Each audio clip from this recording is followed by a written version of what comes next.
سورۃ البقرہ کی آیت نمبر 186 ہے۔ ارشاد رب کائنات وَإِذَا اور جب کبھی بھی سألہ کا اے حبیب صلی اللہ تعالیٰ علیہ وسلم آپ سے سوال کریں عبادی میرے بندے انی میرے بارے میں کہ اللہ کہاں ہے، فإنی قریب تو آپ فرما دیجئے کہ میں قریب ہوں، میں قریب ہوں۔ اجیب دعوت الداعی اذا دعان اور میں دعا قبول کرتا ہوں پکارنے والے کی جب وہ مجھے پکارتا ہے۔ فلیستجیبوا لی اور انہیں چاہیے کہ میرا حکم مانیں، ولیؤمنوا بی لعلہم یرشدون اور مجھ پر ایمان لائیں اس امید کے ساتھ کہ راہ ہدایت پائیں گے۔ یہ آیت ان لوگوں کے لیے ہے جو نمازیوں سے کچھ آگے ہیں، نمازیوں سے کچھ آگے ہیں، اللہ کے قریب ہونے کے متمنی ہیں، جن کے دل میں یہ شوق اور جذبہ ہے کہ ہمیں رب کا قرب ملے، ہمیں رب کا قرب ملے۔ یہ تو سبھی مانتے ہیں کہ ہم اللہ سے پیار کرتے ہیں، ہم اللہ سے سبھی مانتے ہیں، بلکہ غیر مسلم بھی مانتے ہیں کہ ہم اللہ کو اپنا رب سمجھتے ہیں اور ہم اللہ سے پیار کرتے ہیں۔ اس کا بہت بڑا دعویٰ کعب بن اشرف یہودی نے کیا جب حضور صلی اللہ تعالیٰ علیہ وسلم نے فرمایا آؤ توحید کی طرف، ایک اللہ وحدہ لا شریک کی طرف، تو کہنے لگا اللہ کو ماننے سے کیا فائدہ؟ تو کہا اللہ پیار کرے گا، کہنے لگا ہم تو پہلے ہی اسے پیار کرتے، ہم تو اللہ سے بہت پیار کرتے۔ تو نبی صلی اللہ علیہ وسلم نے فرمایا اللہ تعالیٰ سے پیار اور محبت کا معنی یہ ہے کہ فاتبعونی میرے نقش قدم پر چلو، پھر تم نہیں کہنے کی ضرورت پڑے گی کہ میں اللہ سے پیار کرتا ہوں، پھر اللہ فرمائے گا میں پیار کرتا ہوں تم سے۔ تو یہ آیت عام کلمہ گو لوگوں سے آگے ہے جنہیں اللہ کی طلب ہوتی ہے، جو اللہ تعالیٰ کے ساتھ راز و نیاز کرنا چاہتے ہیں، تنہائی میں بیٹھ کر اللہ تعالیٰ کے ذکر سے فیض یاب ہوتے ہیں۔ اور میں یہ دعوے سے کہہ سکتا ہوں، یہ دعوے سے کہہ سکتا ہوں، اللہ تعالیٰ سے تعلق جوڑنا اتنا آسان ہے، اتنا آسان ہے، جب تنہائی میں بیٹھ کے ہر غیر سے اپنا خیال توڑ دو تو سمجھو اللہ سے رابطہ جڑ گیا۔ اللہ سے اصل شے ہے غیر اللہ سے اپنے تعلق کو توڑنا، غیر اللہ سے اپنے تعلق کو۔ اس کے لیے صوفیاء کرام یہ کہتے ہیں کہ تنہائی میں بیٹھ کے ذکر کرو، اللہ اللہ اللہ، لیکن یہ ذکر تب کرو جب ہر طرف سے توجہ ٹوٹ جائے، ہر طرف سے نہ ذہن میں یہ ہو کہ میں نے سونا ہے، نہ ذہن میں ہو میں نے کھانا کھانا ہے، نہ ذہن میں ہو کہ میں نے بچوں کے پاس جانا ہے، ان کا کام کوئی کرنا ہے، بیوی کی خدمت کرنی ہے، باہر دروازے کو کنڈی لگانی ہے، صبح دودھ لے کے آنا ہے۔ یہ بالکل ہر خیال سے جب ذہن خالی ہو جائے پھر وہ یہ ذکر کرے۔ یہاں ایک بندہ رہتا ہے اس طرف، جب میں ادھر اشارہ کرتا ہوں تو یہ اشارہ بڑی دور تک چلا جاتا ہے، ہندوستان تک چلا جاتا ہے۔ ادھر ایک بندہ رہتا ہے، وہ کہتا ہے کہ ایسے ہی لوگ بیوقوف ہیں جو اکیلے تنہائی میں بیٹھنا اللہ اللہ اللہ اللہ اللہ کرتے، کہتے ہیں اللہ کے لفظ کا تو معنی کوئی نہیں، یہ تو محمل لفظ ہے، بے معنی لفظ ہے۔ جس شخص کو یہی نہیں پتہ کہ لفظ اللہ بے معنی ہے کہ با معنی ہے؟ لوگوں کے نام ہوتے ہیں، میرا نام ہے خلیل، تو خے اتار دو بے معنی ہو جائے گا، خے اتار دو بے معنی ہو جائے گا، خے رہنے دو لام اتار دو بے معنی ہو جائے گا، خے اور لام رہنے دو یہ اتار دو تو بے معنی ہو جائے گا، پہلے تین رہنے دو چوتھا اتار دو تو بے معنی ہو جائے گا۔ اللہ کا تو لفظ بے معنی ہوتا ہی نہیں ہے۔ اللہ ہو تو بھی معنی، للہ ہو تو بھی معنی، لہو ہو تو بھی معنی، ہو تو بھی معنی۔ اس کا لفظ تو کبھی بھی بے معنی ہوا ہی نہیں ہے، چاہے اس کے لفظوں کے حروف علیحدہ علیحدہ کر کے رکھ دیجیے، اس کے نام کے ہر لفظ کا علیحدہ معنی۔ کسی کو نہیں سمجھ آیا، اس کے لیے میرے والد گرامی رحمۃ اللہ علیہ ملتان شریف کے ایک بزرگ ہیں، ان کا واقعہ سنایا کرتے تھے کہ وہاں بھی ایک بندہ اسی طرح کا رہتا تھا جو یہ کہتا تھا کہ اللہ کے لفظ کے اندر کوئی تاثیر نہیں ہے، اس کا کوئی معنی نہیں ہے۔ تو آپ نے اس کو فرمایا گدھے چپ کر، تو آیا بڑا علم والا، کہنے لگا یہ آپ کی اخلاقیات ہے، آپ نے مجھے گدھا کہا۔ تو فرمایا میرے بھائی میں نے تجھے مسئلہ سمجھا ہے، میں نے تجھے گدھا کہا ہے تو گدھے کے لفظ میں اتنی تاثیر ہے کہ اس نے تیرے تن بدن میں آگ لگا دی، اور ساری کائنات کے خالق و مالک کا نام ہے اللہ، اس میں کوئی تاثیر نہیں۔ تو میں ساری تاثیر اللہ کے نام کے اندر موجود ہے۔ تنہائیوں میں بیٹھ کے جب اس کو پکارا جا اللہ، حضرت عبداللہ بن مسعود رضی اللہ تعالیٰ عنہ تنہا جنگل میں تھے، ڈاکو آ گئے، اللہ کو پکارا یا اللہ میری مدد فرما۔ ایک بندہ آ گیا، ایک بندہ آ گیا اور اس نے تلوار سے عبداللہ بن مسعود کو بچایا اور دشمن مار دیا۔ پھر عبداللہ بن مسعود سے خطاب فرمایا عبداللہ جانتے ہو میں کون ہوں؟ نہیں میں نہیں پہچانا۔ کہا میں جبرائیل علیہ السلام ہوں، تیری مدد کے لیے آیا ہوں۔ انہوں نے کہا نا اللہ سے یا اللہ میری مدد فرما، تو اللہ نے مجھے تیری مدد کے لیے بھیجا۔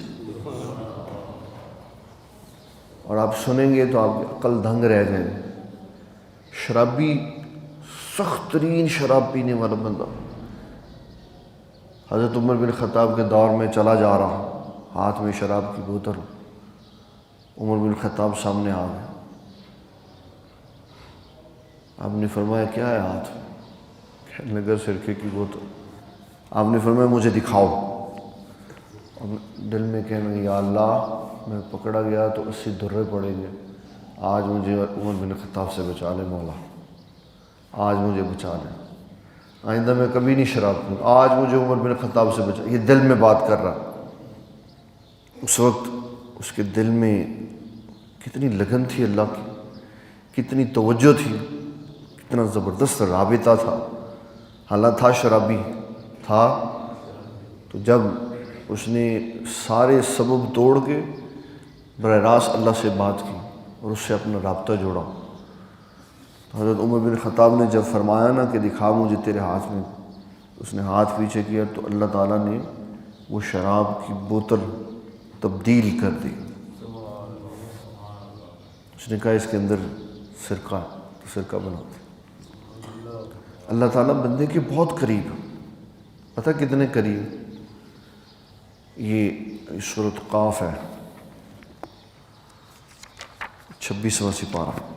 اللہ اکبر، اللہ تعالیٰ بندے کے اتنا قریب ہے کہ انسان کی سوچ سے بھی زیادہ قریب۔ اللہ اکبر۔ یہ ہے سورۃ قاف کی آیت نمبر 16۔ فرمایا وَلَقَدْ خَلَقْنَا الْإِنسان، اور بے شک تحقیق ہم نے انسان کو پیدا کیا، وَنَعْلَمُ مَا تُوَسْوِسُ بِهِ نَفْسُهُ، اور فرمایا ہم اس کے خالق ہیں لیکن ہم اس کو بھی جانتے ہیں جو اس کے دل میں وسوسے پیدا کرتا ہے۔ وَنَحْنُ أَقْرَبُ إِلَيْهِ مِنْ حَبْلِ الْوَرِيدِ، اس لیے کہ وہ دل میں آگ کے وسوسے پیدا کرتا ہے اور ہم اس کی شاہ رگ سے بھی زیادہ قریب ہیں، ہم اس کی شاہ رگ سے بھی زیادہ قریب۔ لو، یہ آپ نے ایک آیت سنی، ایک اور آیت سنی، آپ کی روح ٹھنڈی ہو جائے گی۔ اللہ تعالیٰ نے فرمایا کہ وَنَحْنُ أَقْرَبُ إِلَيْهِ مِنْ حَبْلِ الْوَرِيدِ، میں ایمان والوں کی شاہ رگ سے زیادہ قریب ہوں۔ اور سورۃ الاحزاب کی آیت نمبر 6 میں اللہ فرماتا ہے النبی اولا بالمؤمنین من انفسہم، اور فرمایا محبوب میں شاہ رگ سے قریب ہوں اور آپ ایمان والوں کی جانوں سے بھی ان سے زیادہ قریب ہیں۔ تو کیا مطلب ہوا کہ اللہ بھی قریب ہے، اللہ کے محبوب بھی قریب ہے، اللہ بھی قریب ہے، اللہ کے محبوب بھی قریب ہیں۔ ان کو بھی پکارو وہ بھی سنتے ہیں، اللہ کو بھی پکارو وہ بھی سنتا ہے، وہ دونوں سنتے ہیں کیونکہ دونوں قریب ہیں، ہمارے دونوں قریب ہیں۔ ایک شاعر کا شعر میرے ذہن میں کچھ تھوڑا سا آ رہا ہے، کہتا ہے کہ میں نے اپنے من میں محبوب ایسے سجایا، جب خیال ہوا زیارت کا آنکھیں بند کی تو زیارت کرے۔ تو اللہ تعالیٰ کا قرب پانے کے لیے رب کے خیال اور تصور کو اور اس کی یاد کو دل میں بسانا پڑتا ہے۔ تو فرمایا میرے حبیب صلی اللہ علیہ وسلم جب آپ سے میرے بندے پوچھیں میرے بارے میں تو آپ فرمائیں اللہ قریب ہے، یعنی مطلب یہ ہوا کہ میرے بندوں کو میرے بارے میں مایوس نہیں کرنا، مایوس نہیں کرنا۔ انہیں اللہ بڑا سخت ہے، جبار و قہار ہے، پیس دے گا۔ حضور صلی اللہ تعالیٰ علیہ وسلم فرماتے ہیں وہ اتنا رحیم و کریم، اتنا رحیم و کریم ہے، اگر کسی بندے کے گناہ اتنے ہوں جتنا زمین سے لے کے آسمان تک کا خلا ہے تو اللہ تعالیٰ سے کہے یا اللہ مجھے معاف کر دے، تو فرمایا اللہ سارے ہی معاف کر دیتا۔ لیکن وہ معافی تو مانگے، وہ معافی تو مانگے۔ جو معافی نہیں مانگتے وہ نقصان میں رہ جاتے، جو معافی نہیں مانگتے وہ خطا میں اور خطا کار میں یہی فرق ہوتا ہے۔ خطا میں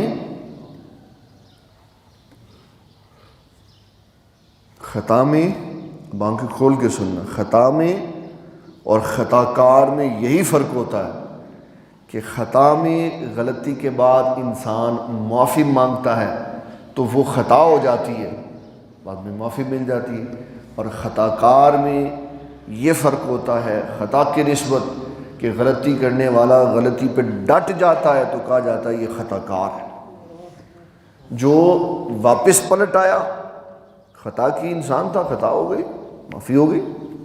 اور شیخ شہاب الدین سہروردی رحمۃ اللہ علیہ فرماتے ہیں خطا کے بعد توبہ میں رجوع میں اتنی جلدی کرنی چاہیے کہ بائیں کندھے کے فرشتے کو لکھنے کا موقع نہیں دینا چاہیے۔ جو ہی غلطی ہو گئی فوری معافی، یا اللہ معاف کر، یا اللہ معاف کر۔ یہ ہے خطا اور خطا پر رجوع۔ اور غلطیاں کس نے معاف کرنی؟ غلطیاں کس نے معاف کرنی؟ اللہ تعالیٰ، وہ بھی معاف کر دیتا ہے، اس کے محبوب صلی اللہ علیہ وسلم بھی معاف کر دیتے ہیں، وہ بھی رحیم و کریم ہے، اس کے محبوب بھی رحیم و کریم ہے، دونوں ہی رحیم و کریم، دونوں ہی رحیم و کریم ہے۔ یہ نہیں ہے کہ اللہ تو رحیم و کریم ہے لیکن وہ رحیم و کریم نہیں، اور یہ بھی نہیں ہے کہ حضور رحیم و کریم ہے لیکن اللہ رحیم و کریم، یہ کیسے ہو سکتا؟ یہ دونوں ہی معنی غلط ہیں۔ اللہ بھی رحیم و کریم ہے، اللہ کے محبوب بھی رحیم و کریم ہے۔ بلکہ اس کو اگر ہم ایسے کہیں، اس کو ہم اگر ایسے کہیں کہ حضور صلی اللہ تعالیٰ علیہ وسلم کی مہربانی اور آپ کی عنایات اتنی ہیں کہ وہ ختم نہیں ہوتی، تو دیکھو کہ جن کے محبوب اتنے رحیم و کریم ہے وہ رب کتنا رحیم و کریم ہوگا۔ حضور صلی اللہ علیہ وسلم نے فرمایا یہ اللہ تعالیٰ کے نام رحمان الرحیم کی خاصیت ہے. اللہ تبارک و تعالیٰ دنیا میں بھی رحم فرمائے گا اور آخرت میں بھی رحم فرمائے گا. جلال بھی اس کی صفت ہے، جبار بھی اس کی صفت ہے، قہار بھی اس کی صفت ہے، لیکن اس کی رحمت ہمیشہ اس کی تمام صفات پہ غالب رہتی ہے. تو اللہ تعالیٰ کے ساتھ ہماری وابستگی اور ہمارا تعلق ہمتن ہونا چاہیے. میں آنکھیں کھولنے سارے میں آپ کو ایک بات سنا دوں. میں اپنے سمیت یہ بات سنا. ہمارے جو نقشبندی سلسلے کے وظائف ہیں، میں نے نہیں دیکھا کسی کو یہ کرتے ہوئے. ہو سکتا ہے کوئی چھپ کے کرتا ہو، مجھے نہ نظر آتا، لیکن میں اکثر یہاں پہ موجود ہوتا ہوں ساری نمازوں میں. کبھی کبھی نہیں ہوتا. نماز بڑی اوگ ہے، نماز بڑی اوگ ہے ساری، میں بھی. تو وہ جو ہمارا اوراد و وظائف والا ہے شجرہ، اور وہ چھوٹی کتاب ہے، اس کے اندر جو لکھا ہوا ہے کہ ہر نماز کے بعد اپنے دل کی طرف توجہ کر کے 101 دفعہ اللہ اللہ. وہ کون کرتا ہے؟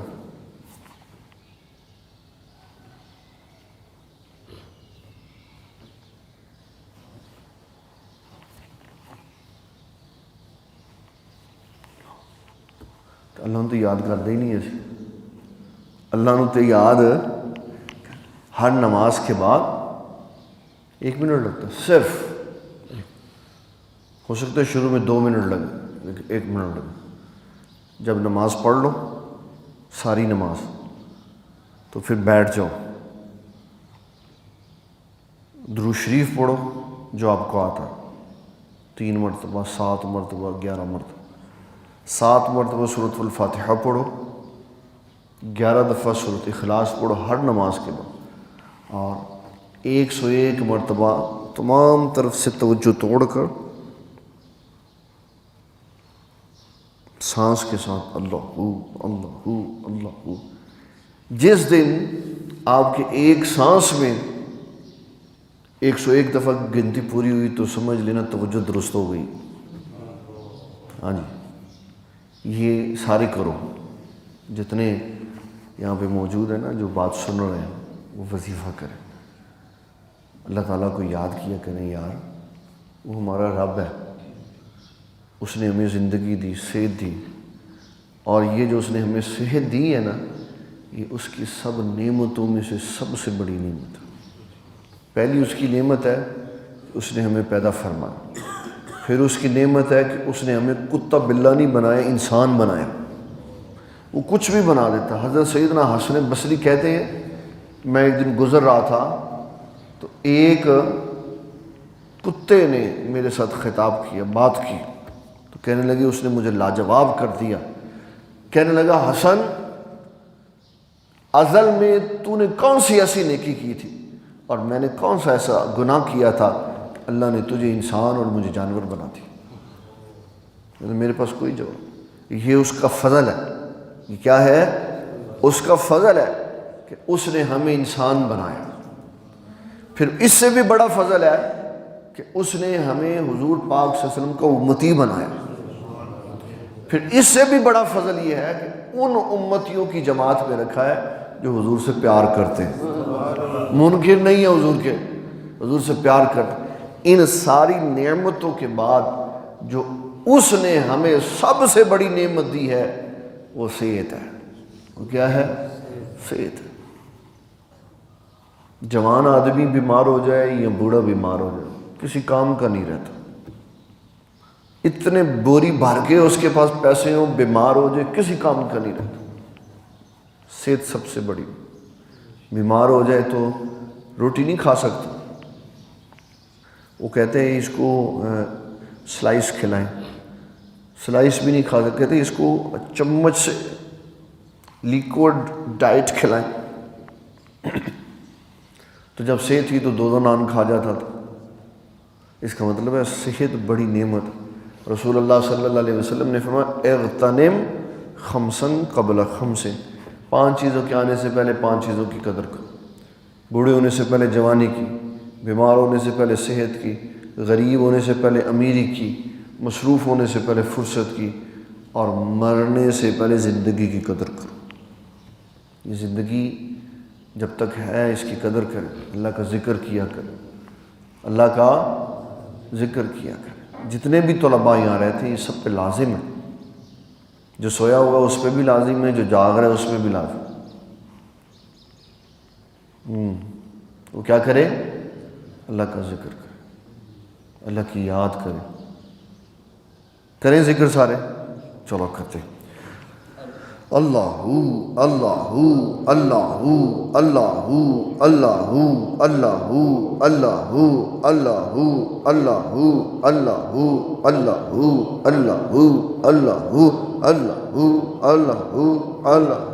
اللہ اللہ اللہ اللہ۔ جو کتاب ہے بابا جی سرکار کی یوسف مصر محبت، اس میں یہ شعر لکھا ہوا، فرمایا دودھ وجود تیرے اندر، دودھ وجود تیرے اندر، روغن شیریں دار سمانی۔ کہتے ہیں مکھن بننے کے لیے جتنی چیزیں ہوتی ہیں نا وہ تیرے اندر ہیں ساری۔ مکھن بننے کے لیے جتنی چیزیں ہیں نا وہ ساری تیرے اندر ہیں۔ دودھ وجود تیرے اندر، روغن شیریں دار سمن، جے لاوے مرشد جاگ پرم دی تو جمے دودھ پانی۔ مرشد کا کیا کام ہوتا ہے؟ مرشد کا کام یہ ہوتا ہے کہ وہ اللہ کی طرف توجہ سیدھی کر دیتا، اور وہ کیسے کرتا ہے؟ ذکر سے کرتا ہے۔ ذکر کرو، اللہ کو یاد کرو، بیٹھ کے رات بیٹھ جاؤ، کیوں سوئے کیوں ہو؟ یاد کرو اللہ کو تنہائی میں۔ وہ ایک نعت بھی ہے جس میں ذکر آتا ہے گوشۂ تنہائی ہو۔ کیا ہے نعت؟ دل میں ہو یاد تیری گوشۂ تنہائی ہو، کہ علیحدہ میں بیٹھا ہوں مولا اور تیری یاد ہو، اور تیری یاد سے میں مچل رہا ہوں۔ تنہائی میں بندے کا ہونا اور شیطان سے بچنا یہ بہت کمال ہوتا ہے، ورنہ تنہائی میں شیطان آ جاتا، تنہائی میں شیطان آ جاتا۔ تو فرمایا کہ اذا سالک عبادی انی فانی قریب، اے حبیب صلی اللہ تعالیٰ علیہ وسلم جب آپ سے میرے بندے یہ پوچھیں اللہ کہاں ہے تو فرمایا کہہ دو اللہ قریب ہے، اللہ تعالیٰ قریب ہے۔ کیا ہے؟ اللہ تعالیٰ قریب ہے۔ اس کو جب پکارو وہ سن لیتا، اور جب رات کا آخری پہر ہوتا ہے تو وہ خود کہتا ہے مجھے پکارو، مجھے پکارو، کچھ چاہیے تو مجھے پکارو، جو مانگو گے میں وہ تمہیں عطا کرتا ہوں۔ اور یہ ہر رات ہوتا، یہ ہر رات ہوتا۔ ہم تو کیونکہ پوستی قسم کے لوگ ہیں، پوستی سمجھ، پوسٹ پی ہو جیسے اینگر، اس کو کہتے ہیں پوستی۔ تو پوستی کیا کرتا ہے؟ پوستی یہ کرتا ہے کہ ہر منٹ میں ایسے پڑا رہتا ہوں، جبکہ جو اللہ تعالیٰ کے بندے ہوتے ہیں وہ ایکٹیو ہوتے ہیں، پوستی نہیں ہوتے، ایکٹیو ہوتے ہیں۔ اللہ تعالیٰ کے بندے راتوں کو جاگتے، سوتے بھی ہیں۔ 6 حصے ہیں رات کے، 6 طرزیں ہیں رات میں جاگنے کی۔ کتنی طرزیں ہیں؟ اگر طاقت والے ہو تو بے شک ساری رات جاگو، اللہ کا ذکر کرو، اور اگر طاقت والے نہیں ہو تو کمزور ہو تو رات کے 3 حصے کر لو۔ کتنے حصے کر لو؟ 3 حصے کر لو۔ 2 حصے سو جاؤ، 1 حصہ جاگ لو۔ اس سے بھی طاقت والے ہو تو رات کے 8 حصے کر لو، 8 پیر۔ کتنے پیر کر لو؟ 8 پیر، 8واں پیر جاگ لو۔ اس سے بھی کمزور ہو کیا کرو؟ تہجد کے نوافل کے لیے جاگ پڑو، بالکل آخری ٹائم جب اذان ہونے کے قریب ہو، 10 منٹ 15 منٹ تب جاگ جاؤ، تب نفل پڑھو۔ اس سے بھی زیادہ کمزور ہو، اٹھ نہیں سکتے، بیمار ہو گئے ہو، تو علماء کرام کہتے ہیں وضو کے لیے تم نہیں جا سکتے تو ویسے ہی اٹھ کے بیٹھ جاؤ، بے وضو اللہ کا ذکر کر لو تو اللہ رات کی عبادت کے انوار و تجلیات دے دے. اگر اس سے بھی گئے گزرے ہو تو چھٹی صورت یہ ہے کہ فجر اور عشاء جماعت سے پڑھ لو تو پھر اللہ تعالیٰ رات کی عبادت کا ثواب دے دے. من صلی العشاء فی جماعت قام نصف اللیل ومن صلی صلاۃ الصبح صلاۃ الفجر قام اللیل کلہ. ہو سکتا ہے کہ حدیث میں کوئی ایک آدھ لفظ آگے پیچھے ہو گیا ہو، لیکن مفہوم یہ ہے کہ عشاء کی نماز پڑھو باجماعت تو آدھی رات کی عبادت کا ثواب ملتا ہے، اور فجر باجماعت پڑھو تو ساری رات کا ثواب ملتا ہے. ہمارا ایک یہ دوست ہے، بھائی ہے، یہ ادھر ہوٹل پہ کام کرتا، ٹکے شکے لگاتا، ساری رات جاگتا، ساری رات ایسے ہی ہے، ساری رات جاگتا. تو اس کا مطلب ہے کام کے لیے جاگ سکتے ہیں تو رب کے لیے بھی جاگ سکتے ہیں، رب کے لیے بھی جاگتے ہیں. اور کوئی یہ کہے نا کہ نہیں یہ اسلام کے خلاف ہے، رات کو سو جانا چاہیے، وہ بیچارہ ہے، یتیم ہے علمی طور پہ. کیا ہے؟ یتیم ہے علمی طور پہ. اس کا ابا ہی کوئی نہیں ہے، فوت ہو گیا ہوگا اس کا ابا، اس کو پتہ ہی نہیں ہے کہ علم ملتا کیسے. اس کے لیے دعا کرنی چاہیے اللہ اس کو ہدایت عطا فرمائے، اور اللہ تعالیٰ کا ذکر کرنا چاہیے تاکہ اللہ تعالیٰ کا قرب حاصل ہو. یاد رکھیں، میں آپ کو بڑی واضح بات بتا دوں، جب آپ اللہ تعالیٰ کے ذکر میں مصروف ہوں گے تو ہمارے بابا جی سرکار رحمۃ اللہ علیہ فرمایا کرتے تھے، جڑیاں ذکر او دے وچ پی گئیاں، جڑیاں ذکر او دے وچ پی گئیاں، او جیباں بھی تلواراں ہو گئیاں، جیباں بھی یہ تلوار کی طرح تیز ہو جاتی. یہ نہیں ہے کاٹ دیتی ہے، اس کا مطلب یہ ہے کہ یہ جو کہہ دیتی ہے پھر رب مان لیتا. رب جڑیاں ذکر او دے وچ پی گئیاں، جڑیاں زباناں ذکر او دے وچ پی گئیاں اور جیباں بھی تلواراں. میں نے دیکھا کہ جس نے میرے والد گرامی رحمۃ اللہ علیہ سے اجازت مانگی یا آپ نے جس کو اجازت دی اوراد فتحیہ کی، اس کو ساتھ ہی نصیحت کی، پتر اینو سنبھال لینا، اینو استعمال غلط نہیں کرنا، کسی نو برا پلا نہیں کرنا، اینو صحیح رکھنا. کیوں؟ جب بندہ اللہ کے ذکر میں پڑھتا ہے پھر جو کہتا ہے اللہ وہ مان لیتا.